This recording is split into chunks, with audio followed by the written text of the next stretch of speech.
श्रीपाद प्रबोधानंद जी महाराज पूर्व में प्रकाशानंद जी नाम के एक सन्यासी काशी के थे। पीछे सुना महाप्रभु चैतन्य देव के साथ पत्र उत्तर हुआ। अब ये प्रकाशानंद जी उनका नाम था, प्रबोधानंद जी कैसे बने इसका श्रवण करते हैं। महाप्रभु चैतन्य देव की कैसे कृपा पात्र बने। श्रीपाद जिन्हें प्रबोधानंद जी कहते हैं, इनका नाम पहले प्रकाशानंद जी सन्यासी था। मतलब इतने अद्भुत विद्वान थे कि सार्वभौम भट्टाचार्य आए थे परास्त करने, लज्जित होकर चले गए। ज्ञान शिरोमणि वेद वेदांग के पारंगत विद्वान जिनकी आप रोज वृंदावन महिमा अमृत श्रवण कर रहे हैं, कृपा का कैसा स्वरूप होता है। उन्हीं के परिवार से श्री गोपाल भट्ट जी महाराज जो राधारमण जी प्रकाशित हुए, इन्हीं के परिवार के हैं, श्री प्रकाशानंद जी के। इनकी जन्मभूमि तैलंग देश में दक्षिण देश की यात्रा के समय श्री रंग क्षेत्र के समीप बलगंडी नामक ग्राम में महाप्रभु ने वेंकट भट्ट के यहाँ चतुर्मास किया था। वेंकट भट्ट श्री वैष्णव संप्रदाय के वैष्णव थे, श्री वैष्णव। उनके भक्ति भाव से प्रसन्न होकर महाप्रभु चैतन्य देव 4 महीने वहां चतुर्मास किया था।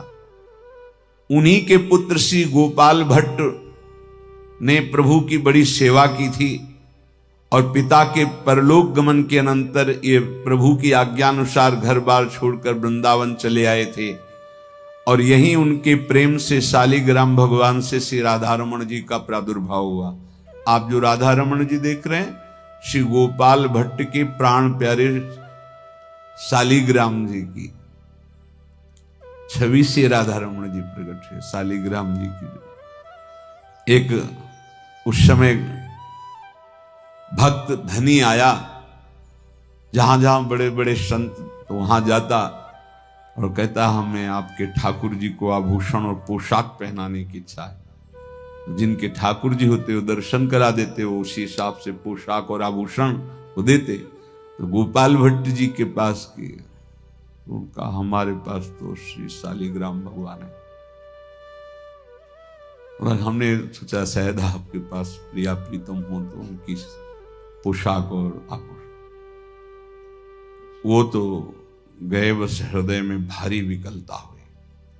आराधना प्रिया प्रीतम की ही थी हृदय में। बस प्रातः काल देखा तो जहां शालिग्राम वहां राधारमण जी महाराज विराजमान। इस स्वयंभू यही वृंदावन में प्रगट ठाकुर है श्री राधारमण जी। गोपाल भट्ट जी के जो पिता, वो 3 भाई थे। सबसे बड़े श्री वेंकट भट्ट, जिनके ये श्री गोपाल भट्ट जी पुत्र थे।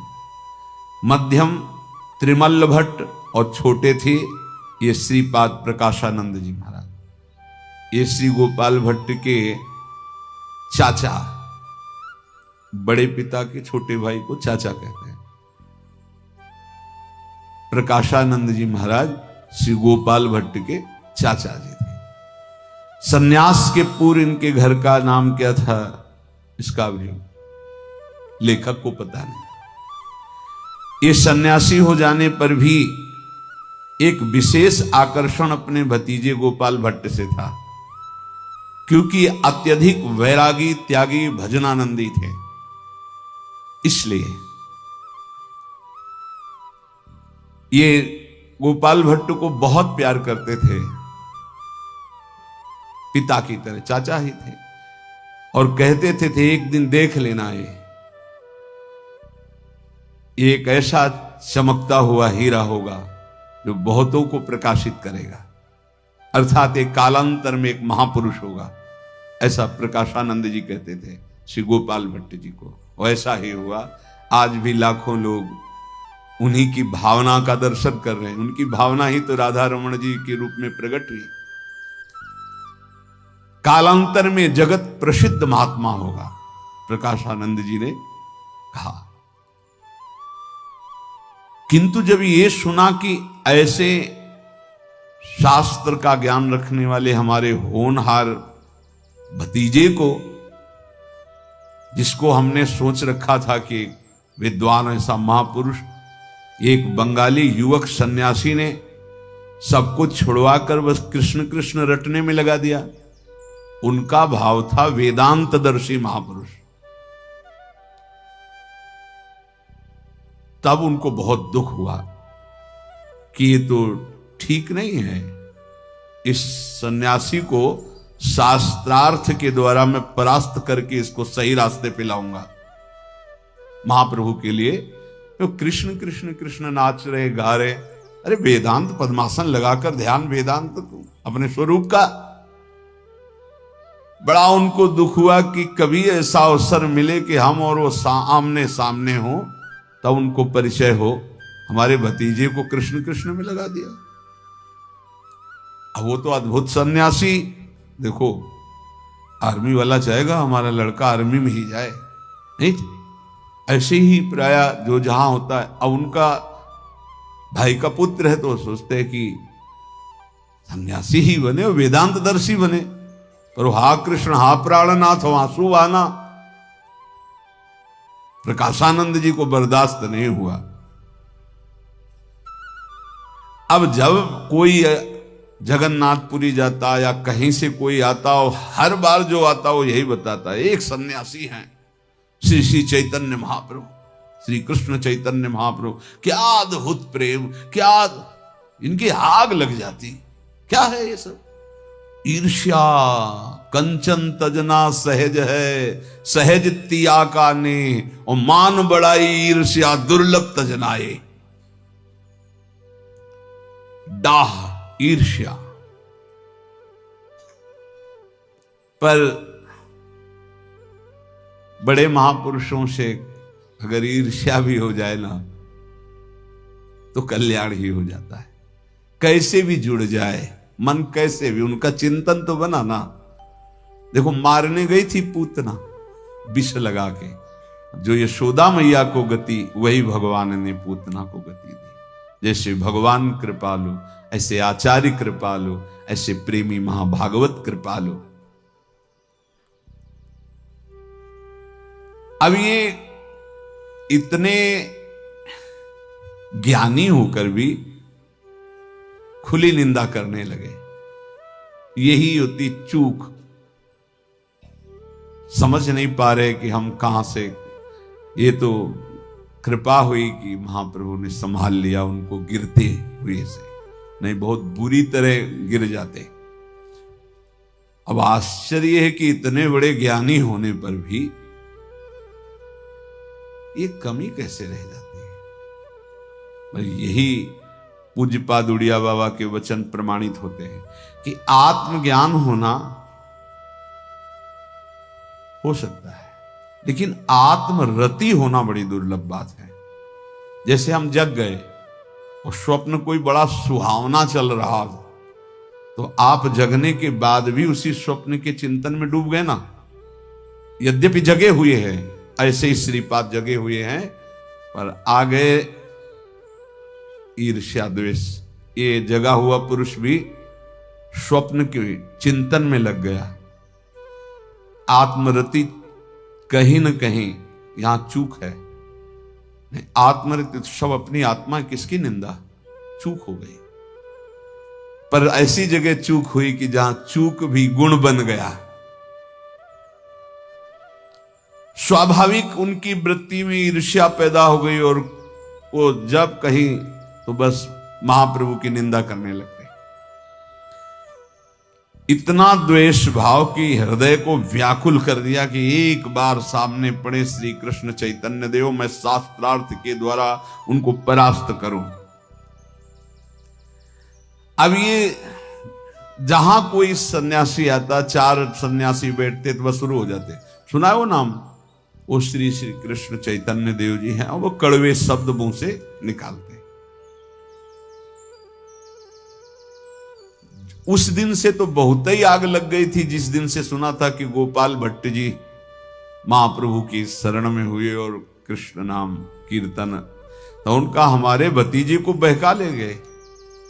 हम वेदांती बनाना चाहते थे और वो सार्वभौम भट्टाचार्य जैसे परम विद्वान को परास्त करने वाला, बस यही समझ रहे थे कि जैसे सार्वभौम भट्टाचार्य ऐसे महाप्रभु जब सामने आएंगे तो उनको भी परास्त कर देंगे।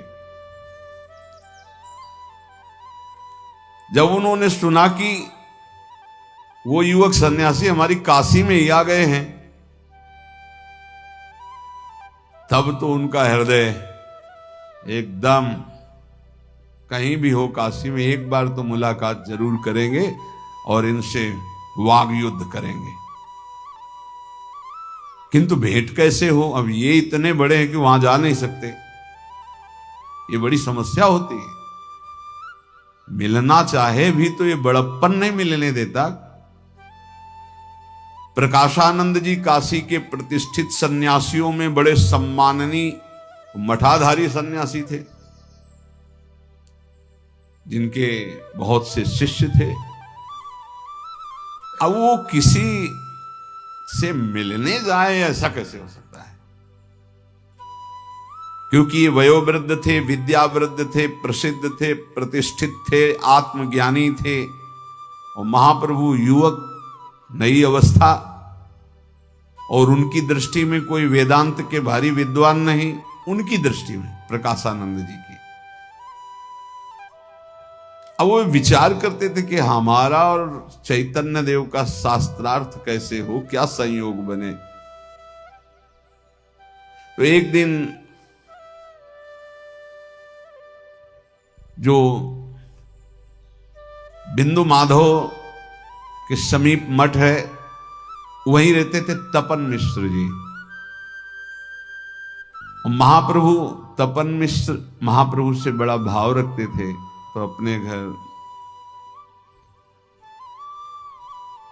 तपन मिश्र प्रकाशानंद जी के यहां भी जाते थे, क्योंकि वो काशी में रहते थे, तो प्रतिष्ठित संत थे, उनके पास जाते थे, और महाप्रभु से भी जुड़े हुए थे। और महाप्रभु वहीं जाके, महाप्रभु का स्वभाव बड़ा संकोची था।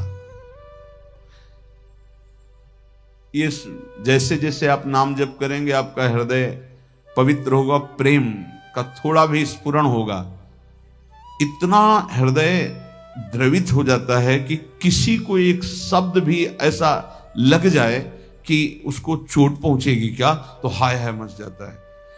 ये प्रार्थना कर दो, ऐसे उनको कष्ट ना हो, ऐसा हृदय बड़ा, फिर तो प्रेमा अवतार है,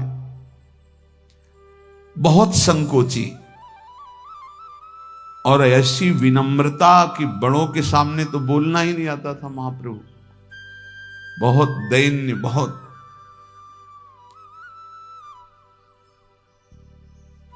तपन मिश्र ने एक दिन कहा कि प्रभु, कभी प्रकाशानंद जी से महाप्रभु के प्रेम को और महिमा को जानते थे तपन मिश्र? उन्होंने कहा वो तो अभिमान के कारण आएंगे नहीं। मन में सोचा कहीं महाप्रभु को तैयार कर ले तो महाप्रभु ने कहा देखो आप जानते हो, वो हम वहां जाएंगे कुछ न कुछ वो वाद विवाद करेंगे, इसलिए वैसे तो उनके चरणों में जाके हमें प्रणाम करना चाहिए वयोवृद्ध सन्यासी, पर वो वाद विवाद करेंगे, ऐसा ठीक नहीं है। तपन मिश्र के अंदर की बात अंदर रहेगी। महाराज कोई उपाय नहीं करवा पाए दोनों महापुरुषों के मिलने का। महाप्रभु 10-12 दिन वहां रुके, फिर वृंदावन चले आए। वृंदावन में लौटकर प्रभु फिर काशी गए और 2 महीने तक रहे। ऐसे साधारण बन के रहते, कोई जान ही नहीं पाता कि महाप्रभु चैतन्य देव का ऐसा, ना वो बाहर निकलते, ना भिक्षा के लिए जाते, ना किसी के समुदाय में सभा में जाते, केवल गंगा स्नान, विश्वनाथ जी के दर्शन और चंद्रशेखर, जो एक चंद्रशेखर नाम के भक्त थे उनके घर, और तपन मिश्र के यहां भिक्षा।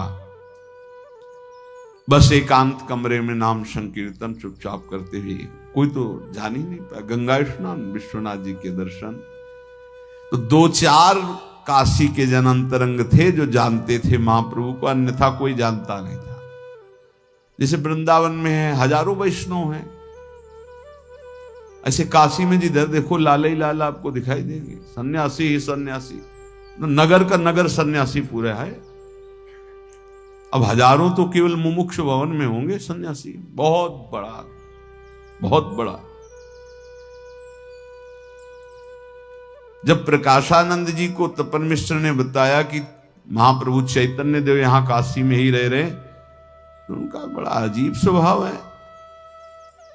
इतने नवीन सन्यासी हो के मुझे वृद्ध सन्यासी के दर्शन करने नहीं आ रहे, काशी में पूरा हमारा यश फैला हुआ है, तो कैसे,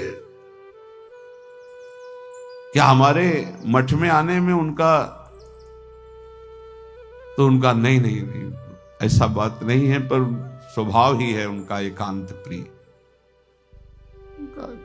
मुझे तो समझ में नहीं आया जब हम होता है ना। अच्छा, ये क्या होता है, इसमें आंतरिक प्रियता होती है, ये वैज्ञानिक विषय है। विज्ञान का मतलब होता है अनुभव।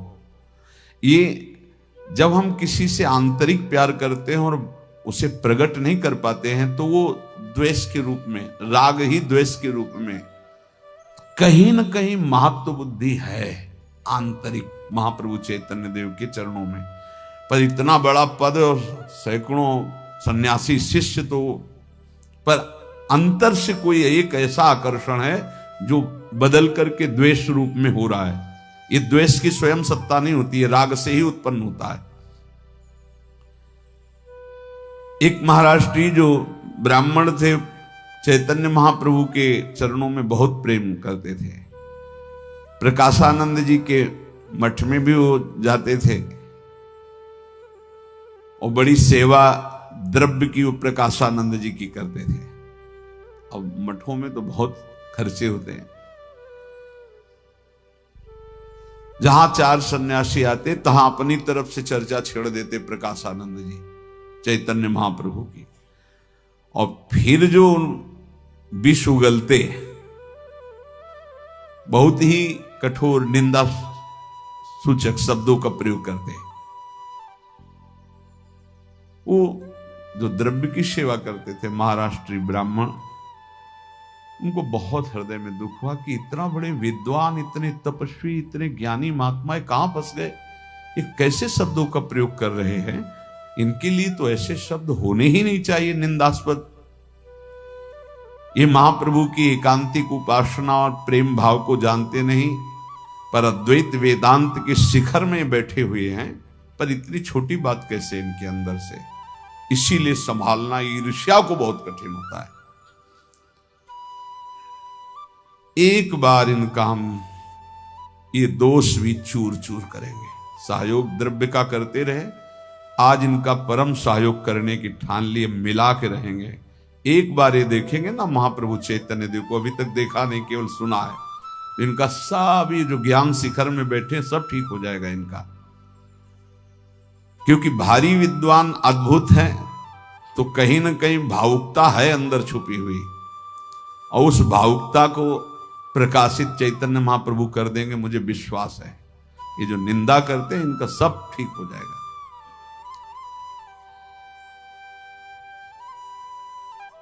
ईसा के प्रधान शिष्य थे सेंट, बड़े नास्तिक प्रकृति के अंदर से हो, अपने गुरु का यश नहीं सह पाए और उन्हें सूली पर चढ़वा दिया मिलकर के विरोधियों से, अपने गुरु को। कभी कभी ऐसे जन होते हैं जो प्रताप सुनकर शरण में होते हैं, फिर जब उनका यश और प्रभाव देखते हैं तो शिष्य होने पर भी हृदय में बराबरी की डाह लगती कि मैं इनको कैसे परास्त करूं, कैसे इनको नीचा दिखाऊं और मैं ऐसा, भगवान बचाएं। जब शूली पर ईसा को चढ़ाया गया तो आंसू गिर रहे थे। तो जो नीच जन थे उन्होंने पूछा कि कष्ट के कारण, तो उनका नहीं, जिन्होंने चढ़वाया है और जिन्होंने चढ़ाया है, इन दोनों के लिए मैं प्रभु से प्रार्थना करता हूं, रो रो करके कहीं इनको कभी कष्ट ना मिले। फिर एकदम जो भाव बदला उनके, जिस शिष्य ने सूली पर चढ़ाने का सब योग किया था, हाय मुझ जैसा नीच कहां होगा, ऐसे गुरुदेव और ऐसा मैं, पर अब प्रायश्चित करने से क्या होता है। ऐसे श्री विवेकानंद जी पहले बहुत तर्क, ऐसे स्वीकार करना स्वभाव नहीं था, श्रद्धा विश्वास के बिल्कुल परे, अलग है। घोर कुतर्क का स्वभाव था। लेकिन परमहंस रामकृष्ण देव की दृष्टि पड़ते ही वो किस कोटि के महापुरुष हुए सब कोई जानता है। ऐसे ही वो विचार कर रहा है महाराष्ट्रीय ब्राह्मण कि अगर ये प्रकाशानंद जी एक बार श्री चैतन्य देव को देख लें और चैतन्य देव की एक बार दृष्टि पड़ जाए तो मुझे विश्वास है कि जो इन्होंने जीवन भर साधना करके सुधार नहीं कर पाए वो एक दृष्टि में सुधार हो जाएगा। इसीलिए तात स्वर्ग अपवर्ग सुख धरी तुलाए कंग तुल न ताय सकल मिली जो सुख लव सत्संग। महाराष्ट्रीय सज्जन ने एक दिन बातों ही बातों में स्वामी जी से कहा, स्वामी वो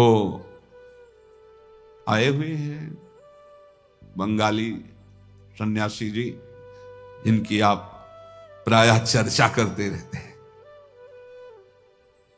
एक बार हमें लगता है आपका और उनका मिलन तो होना चाहिए। अगर एक बार आप उनके रूप के दर्शन कर लेंगे तो ये आपका बोलना बंद हो जाएगा स्वामी जी। ऐसा कभी नहीं बोला था वो ब्राह्मण, क्योंकि गुरु भाव से इनकी भी सेवा कर रहा था। स्वामी जी बड़ा आकर्षण है, आप एक बार देख लीजिए, बड़ी करुणा है उनके नेत्रों में। और जब वो तन्मय होकर कृष्ण बोलते हैं तो हृदय की दशा बदल जाती है। प्रकाशानंद जी ने कहा, तू मेरे को समझाने को चला है? खूब जानता हूं। अरे कोई जादू टोना जानते होंगे, वशीकरण मंत्र जानते होंगे। हम कोई सार्वभौम भट्टाचार्य हैं कि उनके वशीकरण मंत्र से उनके वश में हो जाएंगे? अरे यहां दाल नहीं गलती, हम लोग कट्टर वेदांती हैं।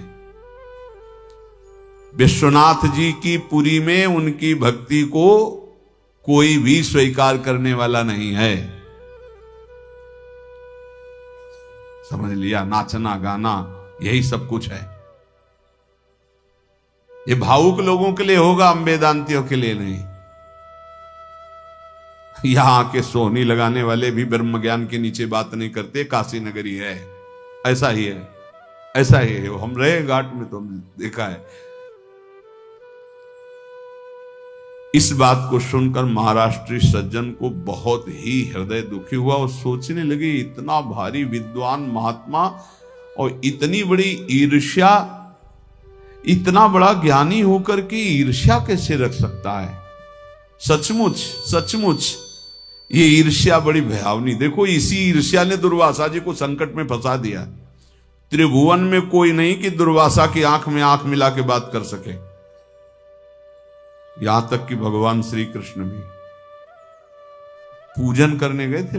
जब यमुना पार आए थे, पूजन करने गए थे प्रभु श्री कृष्ण। द्वारिका में पधारते थे तो खड़े होकर के अगवानी करते थे दुर्वासा जी की। एक बार बड़े बड़े महात्माओं की सभा में श्री भगवान विराजमान थे और चर्चा हो रही थी कि इस समय सर्वश्रेष्ठ भक्ति के शिखर पर कौन चढ़ रहा है। हुआ कि अम्बरीश जी महाराज। दुर्वासा जी ने सोचा कि दूब का रस पीते हैं, वलकल की लंगोटी लगाते हैं, मेरा नाम तो आया नहीं। आखिरकार तप के द्वारा हरि की ही तो आराधना कर रहे हैं। ये चक्रवर्ती सम्राट रानियों के बीच में रहने वाला ये सर्वश्रेष्ठ शिखर पर चढ़ रहा है, देखूंगा इसे। ईर्ष्या उत्पन्न हो गई और देखने के लिए गए। और पूरा चरित्र है, आप देख, सुदर्शन चक्र जी ने इनको जो दौड़ाया, तीनों लोकों में दौड़ते रहे, कहीं शांति नहीं मिली। अंत में अम्बरीश जी के चरणों में आके गिरना पड़ा, चरणों में आके। ये ईर्ष्या पता नहीं भगवान की कैसी विचित्र बनाई हुई कि बड़े बड़े तपस्वी ज्ञानियों में हो जाती है। बड़े बड़े ज्ञानियों, बड़े विचित्र, मतलब इसकी इतनी गुरु शिष्य में हो जाती है, इतने पावन संबंध में हो जाती है। अगर भगवत प्राप्त का स्वरूप नहीं है तो दोनों में से एक की हो जाएगी ईर्ष्या। अगर शिष्य की बढ़ोतरी हो रही है और गुरु भगवत प्राप्त नहीं है तो ईर्ष्या हो जाएगी। अगर गुरु भगवत प्राप्त है तो शिष्य के प्रति उसका ममत्व होगा। अगर गुरु का यश हो रहा है, शिष्य भगवत प्राप्ति का लक्ष्य नहीं, तो उसको ईर्ष्या हो जाएगी। जैसे एक प्रसंग में आता है कि गुरुदेव वर्णन कर रहे थे प्रभु श्री हरि की रूप माधुरी का। बोले भगवान के कपोल ओष्ठ ऐसे कुछ वर्णन था, कैसे अरुण वर्ण के हैं, तो जैसे बंदर का पृष्ठभाग, बंदर का पीछे का हिस्सा नहीं होता लाल एकदम ऐसे पृष्ठभाग। बहुत व्यथा हुई। श्री रामानुजाचार्य जी थे जो शिष्य थे, बहुत व्यथा हुई उनका, गुरुदेव गुरुदेव ऐसा नहीं। और संस्कृत से उपमा दी। आप कहा कि बंदर के पृष्ठभाग से भगवान श्री हरि किया, तुम ही बोलो ना। तो उन्होंने श्लोक, इतने सब शिष्यों के बीच में गुरु की बात ऐसी, जबकि उन्होंने बड़े बिना, वो एकदम भाव में थे, उनका गुरुदेव नहीं, ऐसी उपमा नहीं दी जा सकती, हरि के और बंदर के पृष्ठभाग कैसी, ऐसा वो मतलब विकल होकर के ऐसा। तो ऐसा प्रसंग आता है कि जहर पर वो तो भगवत स्वरूप ऐसा। नागरीदास जी शिष्य, एक दिन कथा हो रही थी बड़ा रासमंडल में श्रीमद् भागवत की, महत्जन गान कर रहे थे। उस समय धेनुकासुर का प्रसंग चल रहा था, जिसमें भगवान श्री कृष्णचंद्र जो दाहिने हाथ से पैर पकड़कर धेनुकासुर को कैथ के वृक्ष में पटकते हैं, हजारों कैथ के वृक्ष टूटते हैं और फिर उसका पूरा परिवार आता है, फिर उसके उद्धार करते हैं। तो जे ही वर्णन कर रहे थे कि भगवान श्री कृष्ण के हाथ में धेनुकासुर का पैर और भगवान घुमा रहे, मूर्छित हो नागरीदास जी। अब कथा में अचानक मूर्छित हो गए और बहुत अच्छी मान्यता सब संत समाज में पूज्य श्री नागरीदास जी की थी। तो सब उधर देखने लगे, तो कथा में भंग हो गया ना एकाग्रता। काफी देर बाद उनको चेतना जल आदि डालकर वो खोए हुए, बार बार अश्रु चल रहे हैं, बार बार खोए हुए। तो उनका क्या बात थी, ऐसा क्यों किया? उनका किया नहीं, ऐसा हो गया। क्या हो गया? कुछ नहीं, ऐसा हो गया। बोले हमारी शपथ, गुरु मानते हो तो सत्य हो। बोले प्रभु, जब आप कह रहे थे कि धेनुकासुर श्री लालजू के हाथ में उसका पैर है, उस समय हमारा चिंतन हितजू की कृपा से चल रहा था। वो प्यारी जू के चिबुक को ऐसे कर, वे मृदु चिबुक प्रलोई प्रबोधत, तू भामिन कर सो कर टारत। उसी कर कमल से वो लाडली जी को चिबुक को प्रलो रहे हो, आप कह रहे हो वो धेनुकासुर के पैर को। इतने कोमल श्री लाल जो महाराज जो प्यारी जो के चिबुक को प्रलो रहे, वो धेनुकासुर। फिर जो विरोध हुआ नागरीदास जी का कि वृंदावन छोड़कर बरसाने वास किए। तो ऐसी कई लीलाएं होती हैं कि जिनमें उपासक को सहन करना पड़ता है। तो जो महाराष्ट्रीय ब्राह्मण थे वो श्रद्धा रखते थे इधर, तो उनको अब सहन करते करते हद हो चुकी थी। महाप्रभु चैतन्य देव के विषय की ये बात वो जहां कटु बोलते, तो उनके मन में आप कुछ भी हो, प्राणों की बाजी लगाकर दोनों महापुरुषों को एक बार मिलाएंगे। और श्रीपाद प्रकाशानंद जी का जो स्वभाव, ये बात समझ में नहीं आती। सच्ची कहते हैं बिना गुरु कृपा के नहीं निकलती। ये मान प्रतिष्ठा ईर्ष्या द्वेष बहुत सूक्ष्म है, बहुत सूक्ष्म है। ये बहुत भयावने हैं, बहुत ही गंदे हैं। बड़ा भारी अपराध करा देते, सच्ची आपसे कहते हैं। मतलब साधना में कोई कमी नहीं, बहुत अच्छे साधक, बहुत अच्छे ज्ञानी, बहुत अच्छे महात्मा, लेकिन ये ईर्ष्या द्वेष नष्ट कर देता है। आप सोचो, आप इतने बड़ों में तो फिर और, लेकिन जिसने अपने अहम को प्रभु के चरणों में समर्पित करके नाम जप शुरू किया तो ये सब नष्ट हो जाते हैं, पक्का नष्ट हो जाते हैं। इसीलिए चाहे जितना ज्ञान हो जाए लेकिन नाम जप नहीं छोड़ना चाहिए। हरिशरणम सनकादि, बहुत सुलझी हुई हम जो पूरे जीवन की, संतों की, शास्त्रों की बात वो हम आपको कह रहे हैं। नाम जप अगर चलता रहा तो बाजी जीत जाओगे। नहीं, ऐसे ऐसे दोष हैं कि बहुत ऊंचाई से पटक देते हैं। देखो, ब्रह्मा जी ने ब्रह्म स्तुति में कहा है कि प्रभु हमने बड़े बड़े साधनों को करने वालों को ऊपर जाके नीचे गिरते हुए देखा है। गिरते, ब्रह्मा जी तो सब देख रहे हैं ना। तो प्रभु मुझे और कोई साधन पक्ष ज्ञान वगैरह नहीं, मुझे तो आपके चरणों की रति चाहिए, श्री कृष्ण चंद्र जी से कह रहे हैं। अब उन ब्राह्मण के हृदय में आया कि अपनी प्रतिष्ठा, अपनी प्रशंसा का भोग कर रहे हैं, इसीलिए महाप्रभु की निंदा कर रहे हैं। जब अपने में गुणाभिमान हो जाता है तो दूसरे की निंदा करने में बहुत अच्छा लगता है, फिर दूसरे के गुण अच्छे नहीं लगते। लोकैषणा कितनी प्रबल होती है, ये देख करके गए महाप्रभु चैतन्य देव के चरणों में बैठे और कहा, प्रभु एक बार इच्छा है कि आप मठ चलो ना, दर्शन हो जाएंगे, संत समागम है। महाप्रभु ने फिर कहा कि वहां वाद विवाद की संभावना है, तो कहा वो हम आपसे बता नहीं, वो आपके लिए क्या बोल रहे थे। वो कहते थे उनकी भक्ति को काशी में कोई 2 कौड़ी का नहीं पूछेगा, 2 कौड़ी में नहीं पूछेगा।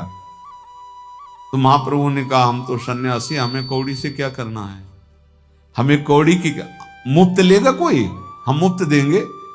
हम बेचने ही नहीं आए, हम अपनी भक्ति को 2 कौड़ी में बेचने नहीं आए, हमें कौड़ी की क्या जरूरत, हम तो सन्यासी हैं। वैसे ही हम तो फकीर है, पर हम दे के जाएंगे, फ्री में दे के जाएंगे, अब ऐसे नहीं जाएंगे।